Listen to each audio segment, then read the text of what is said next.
তুমি এখানে কি করো? আল্লাহ, মনে হচ্ছে পেটের মধ্যে আজান দিচ্ছে। হাতির মতো মানুষ রোজার মাসে কি ঢং শুরু করছে। নয়ন,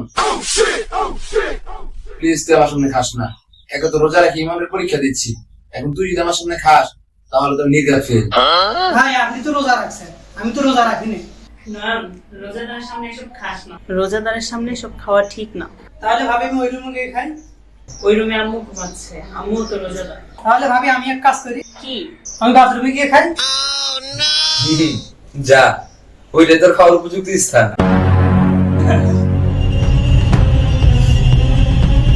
দেখছো নয়ন, রোজার মাসে দিনের বেলা সুস্থ মানুষ খেলে কেউ ভালো চোখে দেখে না। ঠিক আছে ভাবি, এখন থেকে ছিয়ারির সময় আমার টাকা।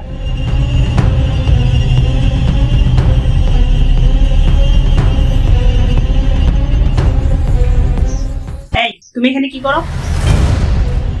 আমার তো তোকে লবণ চেক করছিলাম। এই চেক করতে যেয়ে তো অর্ধেক সাবার করে ফেলছো। আর তুমি আর্টস এর স্টুডেন্ট, তুমি সায়েন্সের কি বুঝবে? আমি তো বৈজ্ঞানিক পরীক্ষা করছিলাম। ভাইয়া এটা বৈজ্ঞানিক পরীক্ষা।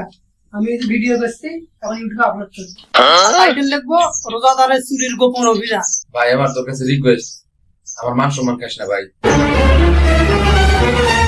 আল্লাহ তো সবই দেখেন, চাইলে তো আমার ক্ষুধা নিবারণ করে দিতে পারেন। রোজা মানে শুধু খাওয়া না, এটা হলো আল্লাহর পবিত্র ইবাদত। সবার সংযম থাকা উচিত। আমি খুব সৌভাগ্যবান যে আমার ভাগ্যে তোমার মতো একজন ইমানদার বউ আল্লাহ আমার কপালে রাখছে।